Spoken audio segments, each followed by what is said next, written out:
Rod Duff, your host. And I'm producer Barbie. And together, we bring you our podcast, Insights and Straight Talk. And with that, producer Barbie and I are out.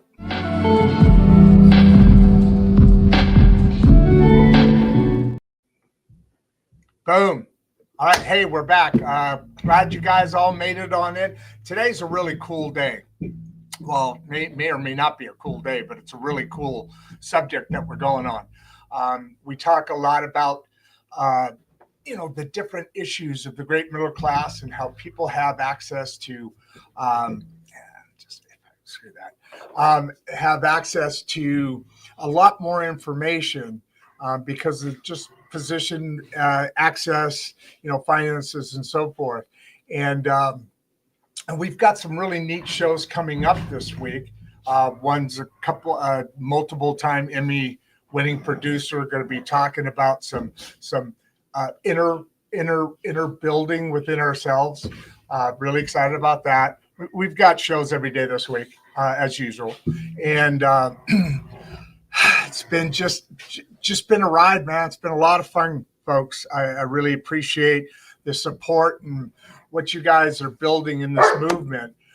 And my dogs are very, very interested in being part of the show today. So if you hear them asking to come aboard, I'm ignoring them. I hope we all can.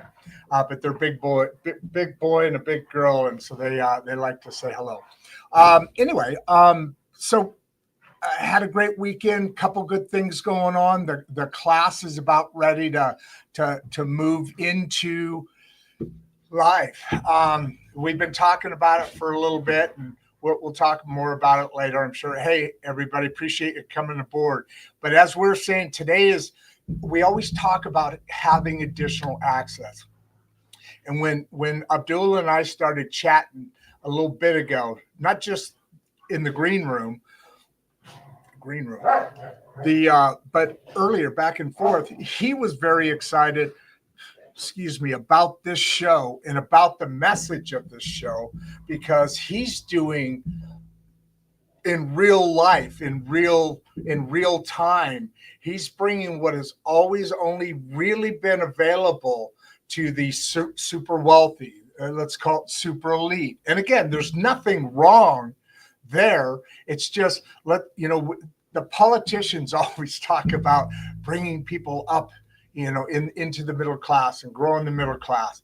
Everything else they do is the opposite. But there's that dream that, you're building your life and you're starting with the gifts, the tools. We talk about that a lot. Wherever you start from, you're starting with those tools, and shows like these finally have started to gain a level of momentum to where we're seeing a lot more information that we never had access to, and then simple and easy explanations or directions how to get into that. For instance, Abdul today, I'll be bringing him on here in a second, my friend. He like I said, he works in this. God, he's got several of them, but angel investing programs that companies that come in, especially like tech companies and so forth. There are investment companies that are willing to put at risk their assets as part of building of that technology, that company. Been around. This type of thing has been around for a long time, but like he was just saying, we don't even know how many people know about it, much less how they can get into it or access to it. So Abdul really put it into point, especially. Now we're going to start how he came into the journey like we always do. But he made a really excellent point when he said, I'm so glad that we kind of connected because we have the same sort of vibe going on. He didn't use the word vibe. Trust me, you'll meet him in a second. He's a proper guy, man, but smart too. But he wants to introduce these programs and the access paths, the roads to them, to our great middle class. We're lifting up, right? We're not just trying to enter into. We're thriving in this new economy. We have a movement going. AI's on its way. I think we're getting our heads wrapped around that. We could start taking advantage and start being able to improve our life, at least our lifestyles. We're trying to improve all life. The guests we are getting on this show that either we're fortunate enough to find, or the heavens has been grateful enough or giving enough to bring some really very interesting people and very important topics and access roads to things like Mr. Abdul. Right there. I missed the click. I had the click down. I was setting it up. Just a little bit off. Just a little tiny bit off. I missed it, my damn. All right. So, hey, how you doing, my friend? I'm so glad you are here. I'm doing well, Rod. How's it going this morning? It's going very, very well, and it's nice days out. Finally, we're getting a little weather, so I'm getting back in the pool and doing some laps, trying to rebuild some stuff over time. But yeah, I've been really excited about this because I may not let you, when we get off stage after this all done. I may hold the door in the green room closed so you can't get out till you give me some really good more information. This is valuable stuff, man. Let's take advantage of this. I'm happy to share. I'm so excited about it because that's our mission. You know that's your mission, but you're on a platform also that has that mission. So Abdul, so as we were starting to talk, you're on a journey now. Thank God. I mean, yes, this is important stuff because the middle class is built from a bunch of different kind of people. A lot of entrepreneurs, though, a lot of small businesses trying to make their way, and traditional financing, is there, and it is what it is. And then there's other stuff, but then there's angel investing in these different programs you're talking about on your site here. Yep. And those programs are, partnerships. It's kind of like what's that show? A Shark Tank? Shark Tank. It's kind of like that, yeah. But it's money. It's not the show thing, right? It's not all drama. It's not all drama filled, but they got a lot of it right. But you know how TV is. Yeah, I do. So we already got the questions coming in. I told you, so we got to hurry up. Let's get some background. Sure. Like go back to the point or the places or the moments or the things that got you on this journey. Besides the fact of being freaking smart, you got to be to get there. I don't know how smart I am, but I can give you a quick introduction and a little bit of background. So, hey, what's up, y'all? My name is Abdul Golden. I am an ex-tech exec at Fortune 50 companies, multiple Fortune 50 companies, and a founder, three-time founder, 3 different companies that I've started. A couple of them I've had the opportunity to sell. But I've now turned venture capitalist, and that can be a dirty word depending upon who you say it to.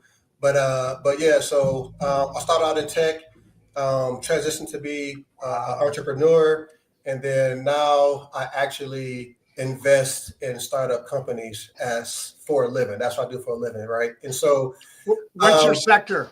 Do you have a certain sector? If I'm saying the right things, do you have a certain lane? It's definitely tech. I focus on what's called B2B SaaS, basically software as a service is what it means.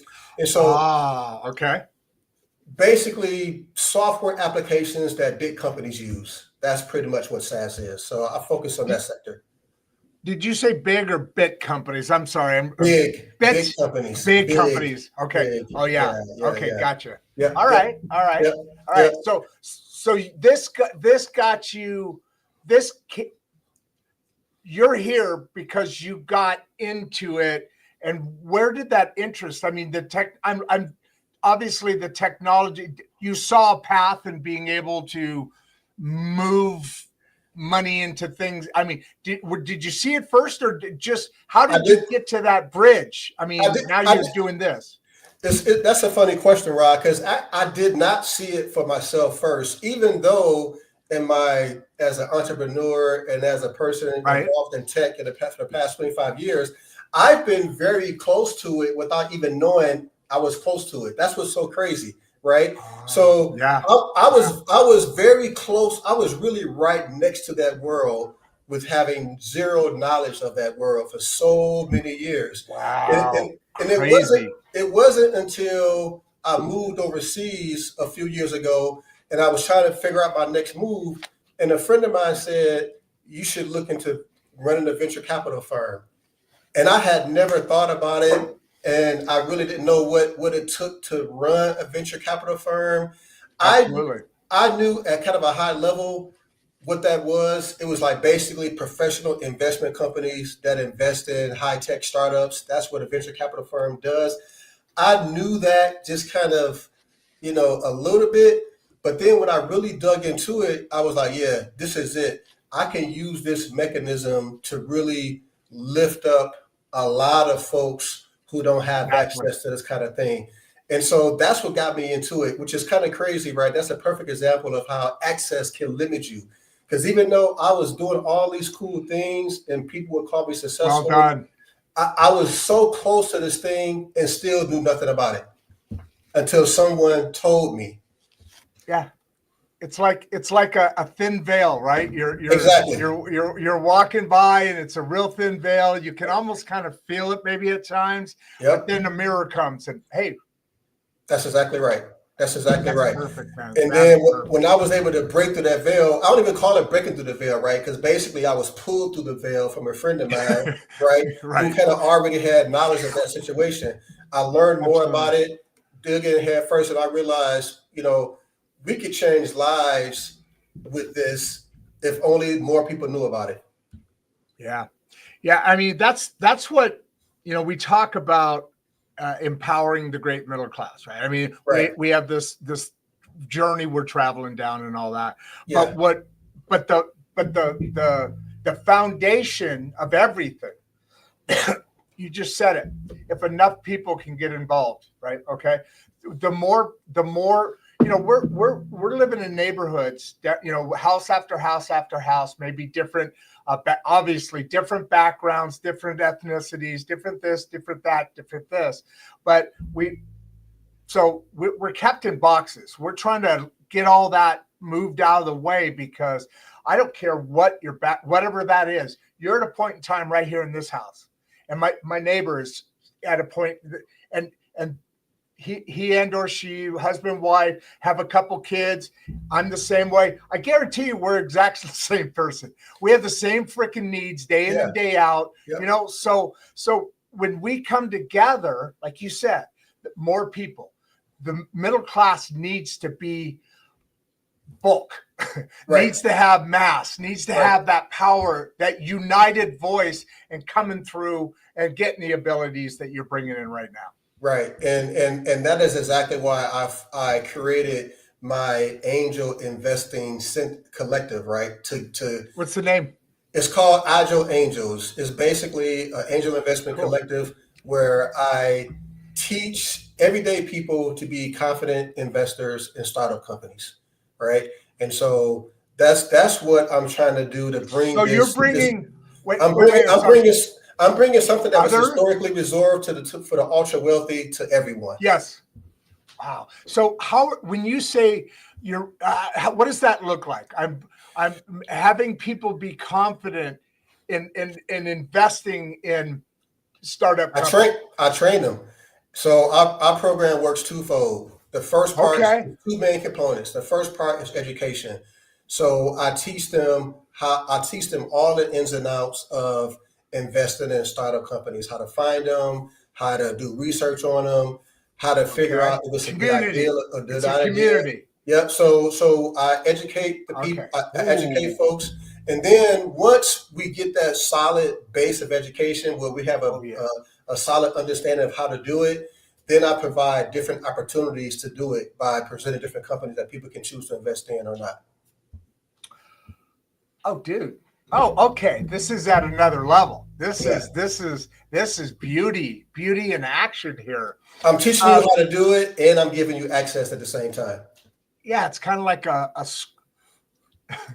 call it. It's a school. Yeah, it's a School fellowship. and It's a fellowship. Okay, fellowship. School Yep. into work. Yep. You know, that transition thing. Exactly. That's awesome. Yep. Wow. Somebody's passing the word around. It's jumping up by like 20, 30 people every time you utter. I'm going to quit talking. I'm going to start talking less, because every time you talk, more and more people are jumping on. We got about 2,500 people here right now. So, nice.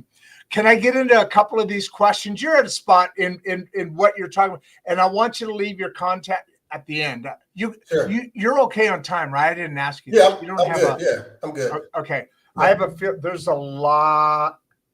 No, we're okay. We're okay. Still early. But I want to hit a couple of these, and I want you to put in your contact information sometime during the show so I can copy and paste that over and have it there. Because I guarantee in a month from now, it always happens. In the comments, somebody said, "Hey, Rod, what did he mean by this?" And I'm like, go there. Yeah. You're the expert. I'm not. I'm a conduit, right? Yeah. So, what are the biggest mistakes first time? So this is great for exactly what you're talking about, because you're teaching people how to go through. But you're Bradley, by the way. Sorry, Bradley, I didn't do this. Every once in a while, he pops on and he's freaking, especially these kind of topics, and ask really, really great questions. So I made a promise to Bradley. Every time I saw him, I'd give him a shout out. So shout out, Bradley. What's up, Bradley? All right. So first time angel investors, what are the most common mistakes you see? Research maybe? Or... I'm going to give you two answers, right?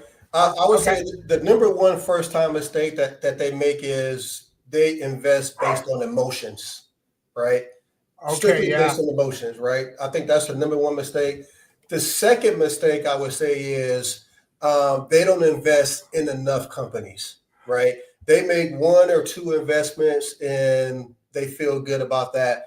But in this angel investing world, you got to construct a portfolio, right? You need of companies like in a small stocks. portfolio. A small portfolio, exactly. Just like in traditional stock investing, they say diversification is the key, right? You just wouldn't buy one stock and be done with it, right? You would buy multiple stocks. It works. Right. The same concept applies to angel investing, right? You want to construct a solid portfolio of them. And doing this maximizes your return potential and it minimizes your risk. So those are the two biggest mistakes: emotional investing and not investing in enough companies. Wow. So you're spreading out the risk in some, right? I mean, because some things are going to grow at some rates, and some things are going to, and some things are going to crash and burn, right? Yeah. So if you only have one or two, you're more likely though one of those one or two are going to crash and burn, right? But if you got about 10, a good amount for just a everyday. I was just going to ask that. A good amount is anywhere between 10 to 15 companies, I would say. Wow. Yeah. So Amy's got a good question here that goes along with that. If you don't have a tech background, I mean, you're answering it already right now. What you're teaching is how to, and then there they are. Mm-hmm. And so that's the journey. That's what we're doing here. But you don't have to be a tech expert. You don't. But I would say if you don't have if you're not a tech expert, then you should either educate as much as possible in the particular area that you want to invest in, or the way I think is the best way is join with a community of angel investors, right? And then you can kind of learn from your peers in that space. That's the best way to do it, is join with a community of like-minded angel investors, and then you guys can work together, and different people can make up for some of the maybe inexperiences that you have, right? That can be made up for within the group. So the best way to do that is get with the group to kind of make up for some of the gap that you may have in expertise, or educate yourself in whatever area you want to focus on investing in. And that's easier than it's ever been in time before. I'm sure almost everything is easier now than it used to be in terms of learning something, right? Because of AI, right? Because of AI and the internet. That world. Those two things, right? Yep. Yeah, you can learn anything. Yes. So there's really no excuse. You can literally go into even a free chat GPT and say, what do I need to learn about angel investing in the tech side? What do I need to know? What do I need to know? Can I say something real quick about that point, Rod? So yes, you can do that. Yes. You can go into ChatGPT and ask some questions. But here's the tricky part about ChatGPT. Depending upon what you're asking about, yes, that thing can give you some BS answers, right? It can. It's going to go where you ask it. It's BS, and it can go the direction that it wants you to go. If you don't have a solid foundation enough to say, "Oh, that don't sound right," then you can be in trouble. So that's the warning I would say for diving head first into AI like that. I am so glad you brought that up because it's so true. God, I was going to turn down. You guys didn't hear that, did you? I'm so glad you brought that up because it's so true. You have to be educated. I mean, it's not like like you said, everything is easier now. Doing research is what I was talking about there, and researching things. But you're right. What's the old saying? Junk in, junk out. Whatever the garbage in, garbage out. Yeah, there it is. Yeah. Yep. You got to get educated, and that's where you're coming in. Here's Cody's got a great question here. What are some of the red flags to watch out for in the early stages of startup companies? There's probably a lot of them. There's probably every day. I mean, it's a startup. Yeah. Your ops, you don't even know your ops yet. So what's the red flag? But what are the ones that really are actually? I would give you, it's several red flags, but I'll give you the top 2 red flags. Okay. I would say the number 1 red flag is a team that's not sure what they're trying to accomplish, right? If the team doesn't even understand what they're trying to do, then forget about it, right? That's one thing. The other thing I would say is also related to team, right? If there is a actual founding team, meaning if there's multiple people on the team, if those people don't get along or if they're not on the same page, that's a huge red flag. And so notice my first 2 red flags talked about people, not even technology, not even the business, none of that kind of stuff that people would just assume that's what think about. It's the people. Because when you're investing in companies this early, it's actually more about the people than the business or the product. Makes sense. And in the first point you made, and I was going to come back and say it's got to be the people. Yeah, that makes so much sense. But the first thing you said was if they don't know their mission. Dig down a little bit more on that because it makes a lot of sense. But I have the saying on here. If I understand what you're saying, I'm the safety net. If I get it, I guarantee everybody else out there is going to get it. Just curious what you mean by that. Dig it a little deeper, would you? Well, because some of these founders are, they are very creative. They can be very smart, and so they have these brilliant ideas or these creative ideas, but they don't always know how to translate that into something actionable that somebody else wants, right? And so that's a huge part of the early part, right? Just because you have an idea, right, you got to flush that idea into a potential business, and it has to be something that somebody's willing to pay for, right? So if they're not clear about that, then it's like, okay, well, what are you even doing, right? What are you asking for money for? Yeah, what are you asking? That's to develop a company? That's exactly right. That's exactly right. You got to have. Well, so I'm writing sorry, this platform started, and I'm not getting any sales pitches. This isn't an elevator pitch. But I started this is your platform. This is your platform. Exactly. I got you captured. I told you, I warned you. Now I'm doing it even before you're in the green room. I don't care if everybody sees. No, seriously. This used to do it for a machinery business I built for 30 years and all that stuff and blah, blah, blah. And then started winding that down a couple of years ago, letting people, we had, I don't know, 20 some odd employees, builders, this and that. Put a succession plan in place. Yeah, exactly. We were just talking about that on the show just a little bit ago. Started winding that down. And then during that time, there was a show called Insights, and we did industry leaders. Always loved that. Didn't really like what I was doing all my life. I mean, I did, but I didn't. But now I'm on a path. If it was this then, different, right? That's a different life feeling. Mm-hmm. So the reason I say that is because we started this show. Our first live episode was last September. And we're growing, and getting up into 8,000-10,000 subscribers and so forth. But what's really cool is that we're able to get this information day in and day out from folks that have that experience.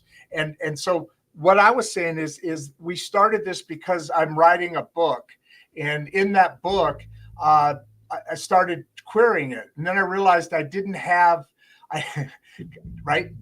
information, didn't know what the hell I was doing. So I started that earlier in the year, long story, and then started this because I realized I needed a platform, right? Mm-hmm. So, and now I can't get back to the damn book because this thing's a hell of a lot more fun.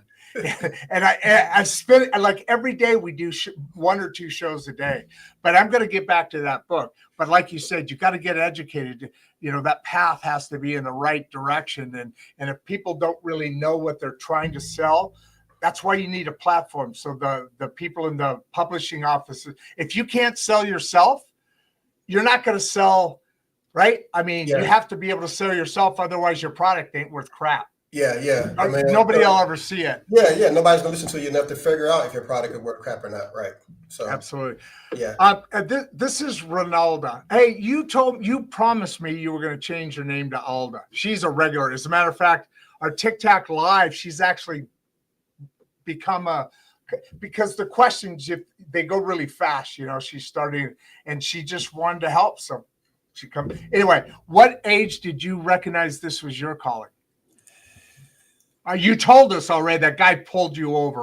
Yeah, it's funny. It's funny, right? So I first got into investing professionally because I've been investing in startups just, kind of just on your own, on my own, for about 6 or 7 years now. But it wasn't until about 3 years ago that I started doing this professionally. And so I don't feel like I was called to it like that. But I can say this. I feel like every single thing I've done in my life up to this point has prepared me to do it, right? And I don't know if you call that a calling or whatever, but literally everything that I've done professionally has made me a better professional investor, right? Because I've been in tech, I've been in finance, I've been an entrepreneur myself, so I've been on pretty much all sides. So I can talk to a new company about anything. I can talk to them about their tech. I can talk to them about their marketing and sales. I can talk to them about their product development. I can talk to them about every single thing that it takes to build a company. And so that has helped me do this very well. Yeah, it's huge. I mean, and kind of where I was, if I would have started this before, I wouldn't have had all the stuff that build up to this point. So, so now you got stuff to talk about on your platform because you've lived it. Yeah, that's an awesome point, man. Yeah. I don't VC. I'm trying to think what VC. Venture capital. Oh, okay. Well, Jeffrey Bowman wants to know how did you get personally get your first opportunity, venture capital opportunity? So as an individual, again, it was something that I kind of stumbled on. Right? Before you yeah. were a professional, you said you were doing this. Yep. Okay. So gotcha. because I was kind of, in the tech space, I was a career software engineer and eventually tech exec, right? So I was always in that space. So I kind of knew about it, but was never in those kind of circles where I had that access. It wasn't until those platforms came out like Refunder and Start Engine, that's where I first started investing in startups. But I quickly moved off those because they're easy to use, but they're not the best. So that's where I got my start in investing in companies is on Start Engine, but I quickly moved off to doing it on my own. So they're like we talk on Matchmaker FM. They're kind of like that. Yeah, they're like, I call them matchmaker. I mean, I call them like marketplace platforms, right? Okay. So Yeah. so a marketplace platform is when you have two sides of the market and you bring them together. That's a marketplace, Makes sense. right? Okay. So what these Start Engine and WeFunder, they're basically marketplaces for startups looking for investors, right? So they post their company on there and they say something nice and fancy so they can catch people's attention. And then they got investors see a company, say, oh, that looks cool, let me invest, right? Yeah. That's what that does. But, it makes it very easy and it makes you believe. Risky too.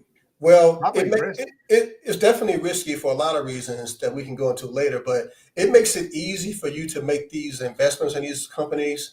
But it's very expensive to do it that way. Okay. You can't negotiate your investment terms, right? Whatever the terms they set in that platform is what you have to do, right? Oh. And those terms, they always favor the platform and the company. They never favor the investor. So it's a lot of kind of, I wouldn't say sketchy, but things that are not in your favor when you use those platforms. When you invest off those platforms, when you invest directly in companies yourself, you can negotiate your terms, you get better deals. Right. You tend to get a bigger piece of the company, right? You have less fees, right? So right. The biggest advantage of using those platforms is that it's easy. But for everything after that, I consider it a disadvantage. The way you're talking about now, which is better, is it costs more sweat equity. Yeah, you got to put a little more work into it for sure, but that's good. That's good. You want that because it kind of builds up that expertise and muscle within you, right? Yeah. And so you get better and better at it. Trust me, being poor is a very good way to get educated because you have to do everything yourself. You get. Hey, I am from the east side of Detroit, so you don't have to tell me. Yeah, no. But I'm serious. I mean, if you just, early on in certain things, you're tempted as you're growing a company. Just hey, that'll cost. Okay, can you do that? And you do that, and you do that. And I started, automation and doing different things. And asked my son about something, and he helped me out. And then I was learning it, and then I was like, "Hey, can you help me? He's like, "Here, I created this automation. I'm gonna make a little problem in it. You have to go find it. You have to go." That's the biggest thing I learned. I mean, you learn so much when sweat equity is involved, and then it becomes more authentic. So all the way around, it's just a better. I mean, if you know everything and you're perfect in the world and everything's good and you just want to grow, that's one thing.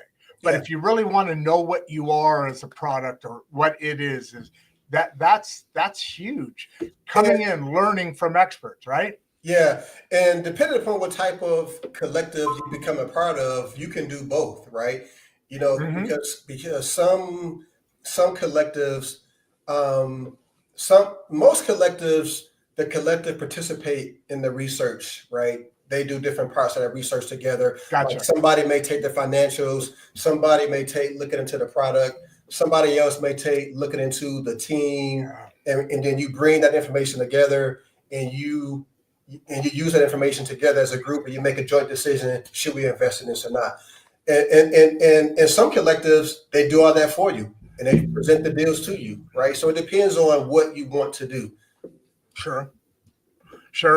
Hey, I don't know what deal flow is. So, usually I feel pretty good about the subjects I'm talking on, and that's why I like a lot of different topics. I'm pretty well versed on things, but I got to tell you, the audience here, they're just kicking my ass. Yeah, you got a pretty savvy audience out there. Yeah, no kidding. Yeah. Build deal flow. What does that look like? What is building a deal flow? Well, first, let me explain deal flow. Deal flow is basically your pipeline, your pipeline of companies to invest in. That's what deal flow is. Okay. So like contact list. Your contact list. Okay. I never heard that. Yeah. So the best way to build it, if you don't have a big network, is sweat equity. You gotta be in the places where these companies are, right? Go to events go to pitch events. Get connected to a startup accelerator, right? Because a startup accelerator, their job is to go out and to find startups. That's somebody who looks for them and says, makes an initial pitch or something. Yeah, they go out and look for new or very young, like a rep, very young companies to kind of help them grow, right? So you can develop relationships with accelerators. You can go out and you can just network yourself, on LinkedIn and other places, and just start to build the network yourself. So that's the only way to do it if you don't have a big network. He's also got a really cool name, Kobe. Thank you very much. I'm from LA, so Kobe is the man. Yeah. But anyway, thank you very much, Kobe. That was a great question. I appreciate it. We've got, Jeffrey, I appreciate you pulling in the information. And now here's one of my favorite. Clayton, where are you? There you are. How do you measure a startup's potential beyond just revenue? Good question, Clayton. That's where experience comes in, right? Because this is kind of an art and science together, right? It's other things like the team. Like I would start with the founding team or the founder, which is one person. Is that person a go-getter? Is that person super resilient? Is that person very persistent, right? If those are the characteristics of that person is going to figure out how to make it work, or figure out how to quickly change to something that will work. So those are the biggest things that I look for beyond hard numbers. I look for the characteristics of the people running the company, and if they're go-getters, if they're killers, then I know they're going to get it done come hell or high water. Yeah, a little slow to the trigger there. That's because I'm hearing a theme here. People, personalities, the people. When you're investing this early, it's the people are a lot of it. Yeah, absolutely. Thank you again, Clayton. I appreciate that. Great question here. Can I answer Matt's question? I love that question, Matt. Can I answer his question? Oh, go for it, man. Yes, please. Hey, Mac, man. So, I mean, I have an actual focus on that, right? And so, your question is, can investing in overlooked communities outperform traditional VC? The answer is yes.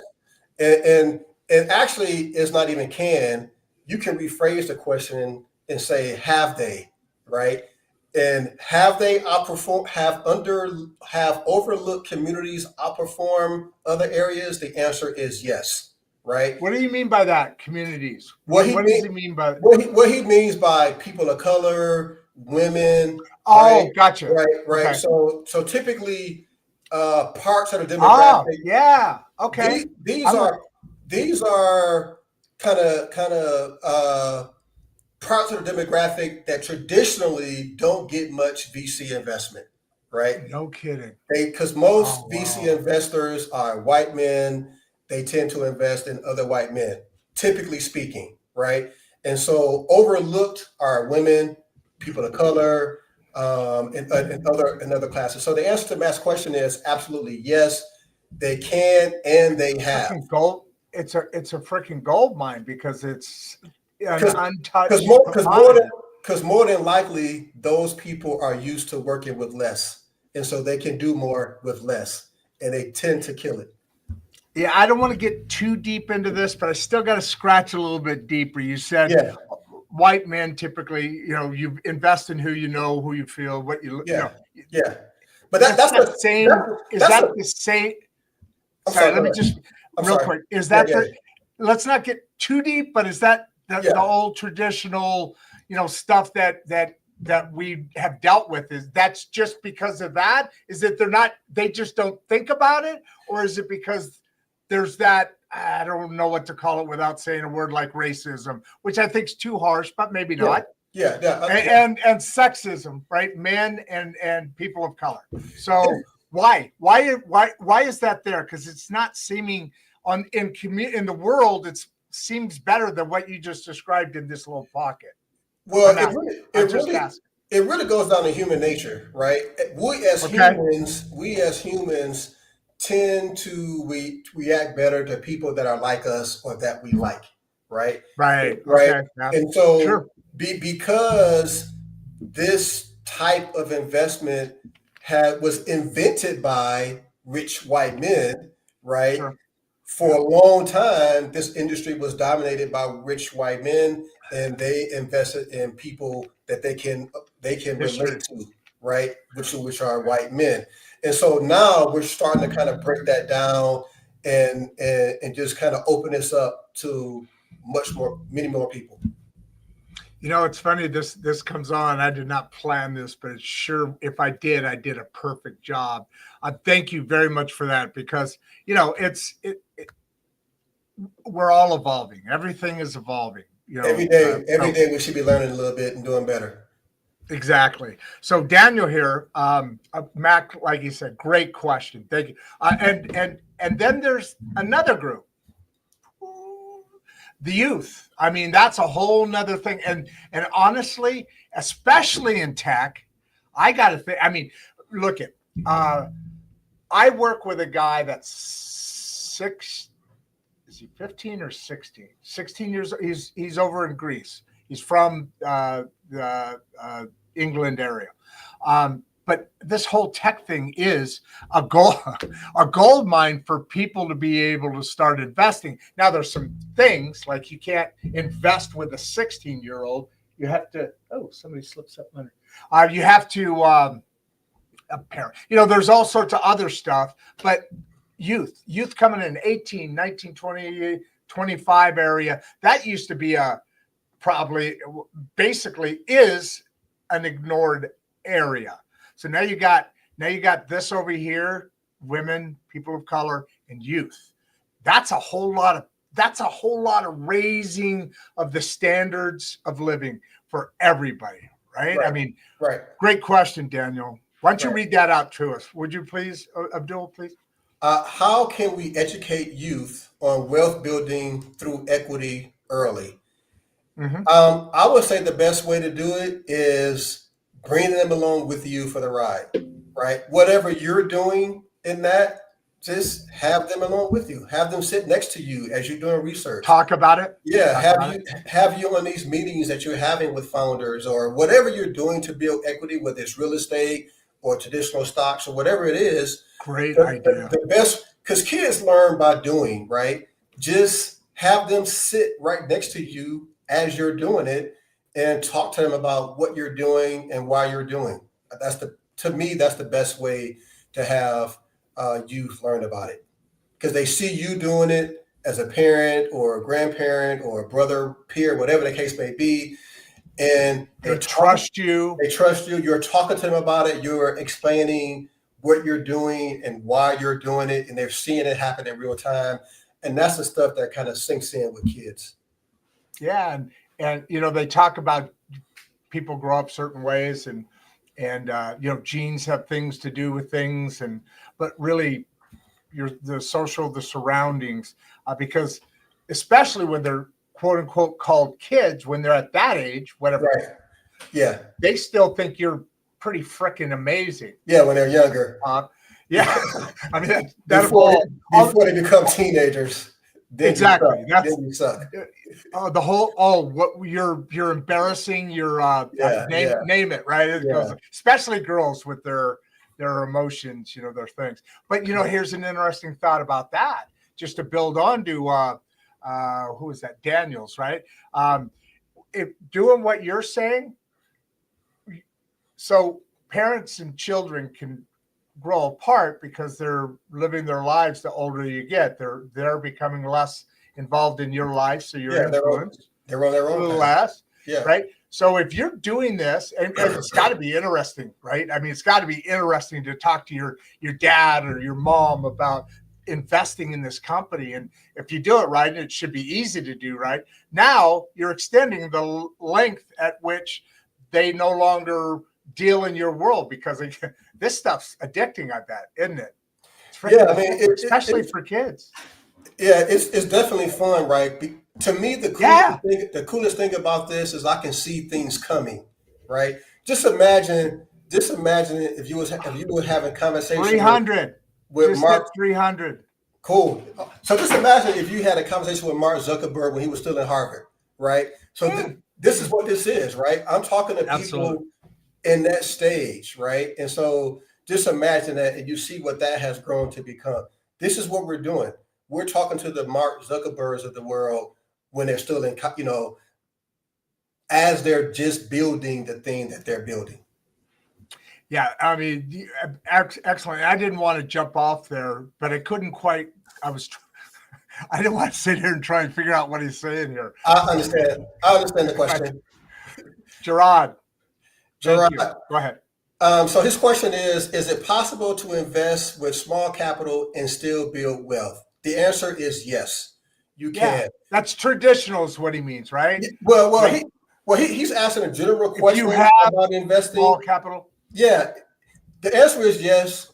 It all depends on what you put it in, right? You can start small in stocks. If you're smart about it, you can grow wealth that way. You can start small in angel investing. When I first started investing in companies. What is small? What is small? So $1,000, right? You can make $1,000 investment. Just imagine a company that's just starting, you make a $1,000 investment in that company. That $1,000 may get you 3% equity in that company because it's so young and so new, right? Good point. Yeah. When that company grows, that's big. That company grows up, right? Your 3%, right, that you only spent $1,000 for, that magnifies by multitudes, right? You're talking like 100x that money. So yes, you can start small with angel investing, but again, not just one investment. You got to be smart about building a portfolio, right? And you can build that portfolio over a period of years. You don't have to rush. You can take 2, 3, 4, 5 years to build your portfolio. 1 or 2 investments per year or something. You hear that a lot. Start young and little, and it's like everything else. It may go like this, but notice where it's ending up after each dip. You're up here dipping where your high maybe in the past was here, your lows up here now. It just keeps going. Keeps going. As long as you keep getting educated and trained. I appreciate that, Jared. That was a great question. Lori here, what industries, and I'm really curious about this too, because there's a world changing, evolving. What do you see as bullish in 2025 and beyond? I'm not going to mention AI because the whole world is talking about AI. So that just goes beyond saying, right? That goes beyond saying AI is going to change everybody's lives, right? But I don't think. Hold on, before you go to that point, because that's why I worded it the way I did. Because with there's traditional industries that have always had traditional curves that we're used to of years, decades, and so forth. With this, the difference is there's other industries. AI, it's not it is an industry, but it's affecting industries. But what's weird with AI, what industries? What are the industries going to be? What is going to be the bullish things that move forward? Like you said, not AI, but obviously AI is doing some effect to that. What do you see as that? I think my number one favorite is med tech, right? So that's basically medical technology, and so different ways to infuse technology with medicine. For example, I had a meeting with a company last week, and this company makes an AI-enabled EKG that you can wear, right? The device is really tiny, it's wearable. You don't have to go to the hospital. It'll be hooked up to all these different electrodes or whatever. And so that's an example of how technology is going to influence medical care and medical devices. And so that's an area that I'm super bullish on in 2025 and actually for the next 5 years. That makes perfect sense. I mean, there's a lot of attention, especially as older people, live longer. Yeah. And with this kind of technology, you're now it's not just about years, it's about the quality of your life. And that kind of stuff that you're talking about now is just bringing that. We have AI is going to do nothing more than make everything so efficient that the costs of everything, products and services, go down. That's why you're saying that's why the stuff's coming out, because it used to take longer to come out, but it's now being much more repeatable and known, right? Yep. Okay, so medicine, that makes a hell of a lot of sense. A lot of people, you're serving this industry and everything else, and this industry, meaning us old folks, are getting a lot of benefit out of all this stuff as well, especially for sure. My God, absolutely. All right, let's see what Mike's got here for us now. How do you see AI impacting underrepresented founders in tech? Is this the same thing? It's the same type of question from a different side, right? So the first question was more from an investment side, and I think this question is more from an entrepreneur side, right? So if you have underrepresented entrepreneurs in tech. So the question is, how do you see AI impacting underrepresented founders in tech? I think it's making I think it's helping to level the playing field. That's my answer. Exactly. I think it's helping to level the playing field. With AI, it's less expensive to do things. You can do things quicker. Yes. And so a person can do more with less, even more so with the help of AI. Yeah, no, that makes that exactly. I mean, that's the whole thing of it. You hear it periodically, exactly what you just said. It enables an ability for the small guy to compete with the big guy, because now you've got a lot more of the toys, the tools in your toolbox. You're doing, like you said, you can be faster, you can be smarter, you can be more this, while you're fighting against those that have always had the resources. Yeah, it just gives you more to fight with. The fight is still going to be there. You just got more ammo. Yeah, no, and you got to be worthy of that. Yeah, you got to be up to the task. You got to. If you have all the tools and keep tripping on yourself all the way down the hill to get to the battle, you got to be up for it. That's for sure. Yeah. So Clayton, it looks like I think he's saying thank you from before. Good guy here. Yeah, that was a great little chat here. What a powerful conversation. Keep it coming. Lori, thank you so much. She is you just talked to hers about the any other. So I'm glad she came back on and said that, because real quick, So you got AI in these times. You're bullish on that technology. I think also, like, I mean, you already see, computers into here, and is it all? Do you think medical is the biggest thing? You think is there any information industry stuff that you're like new tools that are coming out in those kind of industries? What about robots? Are we going to have a robot in every living room? Like, I think it was Johnson, right? You're going to have a car in every driveway. Is that something that's, you see it all the time? Is there other things, or is really the medical's the thing you're dialing into, at least for 2025? Well, that was just one example, right? That's one Yeah, example. that's what I figured. There's lots of things out there. And to your question, would there be robots in every house? I think there will be robots in most houses within the next, I would say, 8 to 10 years. Oh, yeah, that's what I think too. Yeah, not every house, but I would say most houses, right? It's going to be according to ability to afford. You know, I mean, Exactly. not everybody lives in a mansion. You know, and the way technology works, right? This is how it has always worked. When it first comes out to the public, right, it's super expensive. And then over time, it gets improved and gets made smaller, gets made less expensive. Then the price points come down, right? So you'll see it where, only a certain class or demographic of people can afford the robots, but they're available. You just got to be able to afford it. And then those prices over time start to come down, and more people would be able to afford them. You know, I think, and could not agree with you.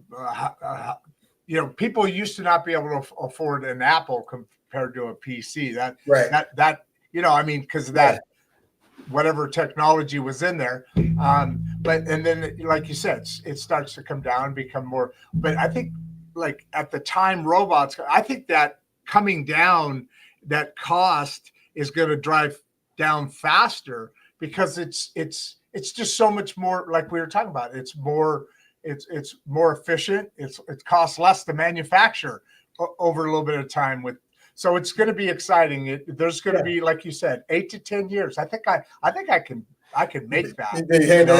You'll hang around that long with us. I'm gonna tie a knot at the end of the rope, and I'm gonna hold on to that knot. Yeah. Oh, that's freaking cool. Yeah. I want to see the Jetsons. I know there's going to be, when you go out to your driveway, instead of driving down, you see those where everybody at 7:30 in the morning go to work, and then they're driving out, and then down this time it's going to be. I know we're going to see that. I think in our lifetime we'll be able to see that a lot more. Yeah, we're already there. I used to wonder how you could have self-driving cars. I always thought it had to be embedded. This is when I was a kid. Yeah. Embedded in the road. That's how you'd have to do it to have the GPS teleport. Never thought about satellites. So things are getting there. So let's get back on here. What a powerful light. Keep it coming. Appreciate that. And then Mr. Mike here. Great show, so valuable, aspiring for investors. That's the thing, man. It's our economy. We're built on an economy that needs to have money moving around. That's the only way an economy can work. You have to trade hands, right? That's how things work. Money has to keep moving. If it isn't moving, it's not moving. So, things like this and finding more paths and channels to keep that movement. I mean, you're literally building the economy through this. I mean, not only is it a needed service, but you're also building the economy because you're bringing in more water to go, or no, bigger hose. Yeah, bigger hose to flow more water through. I'm just kind of wrapping up here a little bit. You have it. Oh, and please, you see the private chat over there? Excuse me, I got an itch. See the private chat over there on the right? Yeah, I see it. Put your contact information in there, and then I'll copy it. I don't know why you can't put it straight in the chat. God darn it, technology. It's so I'll copy it and put it over in the thing while you're doing your You got 300 people here after an hour. I mean, usually you get here and you're starting to drop people. There's people coming up. Well, one person left because I started talking. So you got to get that information in there really quick so we can keep the. See, now 2 more people just left. All right, guys, I'm getting off in a second. Hold on. As soon as I see the red light, he's gonna give you guys a big wave. You got a lot of fans here. I can see. I mean, this is a subject, a thing, a journey you're on that needs more and more of that journey. People on that journey. Okay, I got the red light. Okay, they're holding there. All right, stay steady, audience folks. Giving you back to our best buddy here, my new bestest friend in the world. By the way, I just want to say that I'm not buttering you up. I swear. Why don't you go ahead and say your thoughts? Something we didn't hit on, or something you wanted to cover? Put a little bit more color into the layers. Ronaldo's back.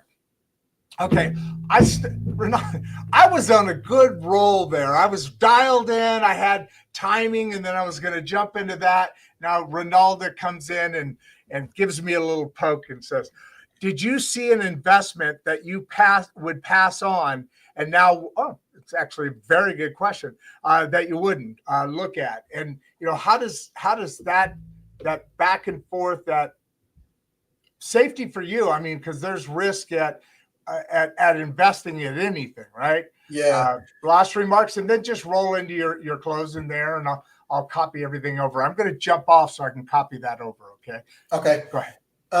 I would say you're always going to have investments that you pass on that you second guess. So that's always going to happen, but you can't worry about that, right? Because you make your decision at that time based on the information you have at that time. And so it doesn't help to second guess yourself because you can't do anything about it anyway, right? But yeah, that happens all the time, and it's part of it. You're just 10 seconds short here. Yeah, it is. I mean, that's why we're talking about that. There's your emails on there, by the way, right now. Yeah. And I think you used the perfect lead in out of that in that. Excuse me. You can't second guess yourself. I mean, like you said, stuff's going to happen. It's life. It's part of life. It's not like every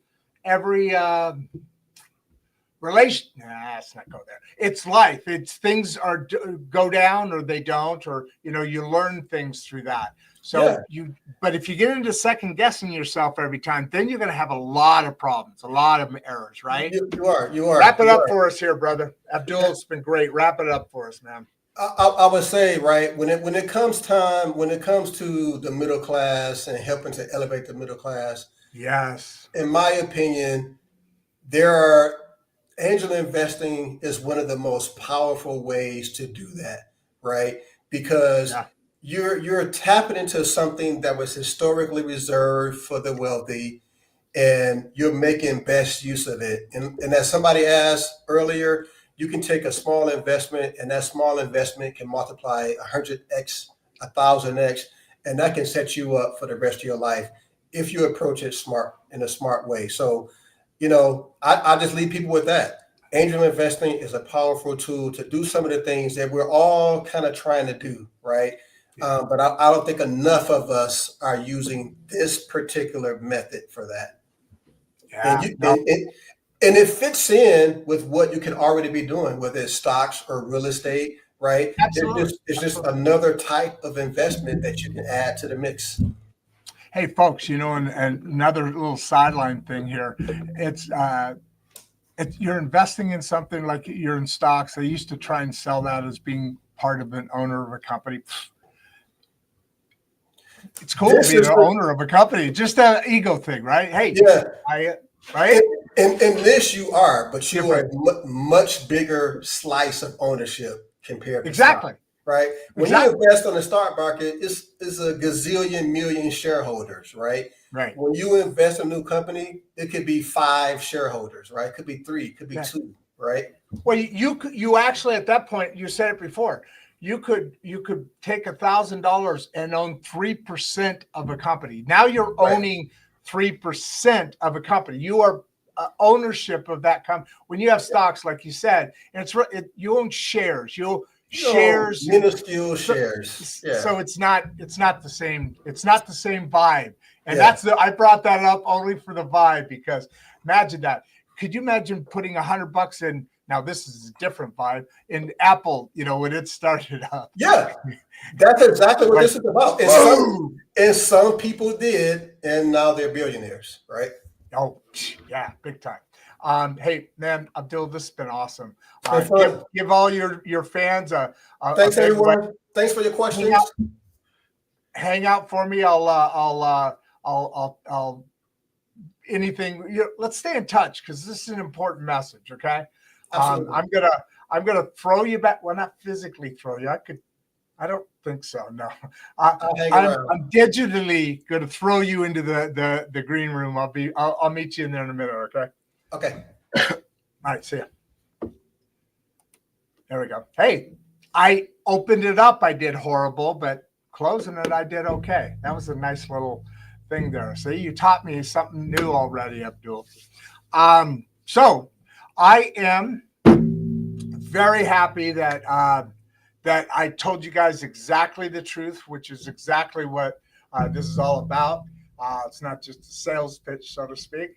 That was information that we need. And here's the thing, we're working on ways to make you more of a authentic person, because you're working from the inside out on things. We're working with things on how to have our legislators, voting matters, so to speak, right? You get 90,000 people in a football stadium on a Sunday that they pay money to go to, and every Sunday the stadium is full. That's awesome. Nothing wrong there. But the difference is we've got to start thinking about how some of the things we talked about today with Abdul, getting the masses, getting people together, and investing, a couple of minutes in really taking a look at who should be leading us, not just checking down one set of box or the other.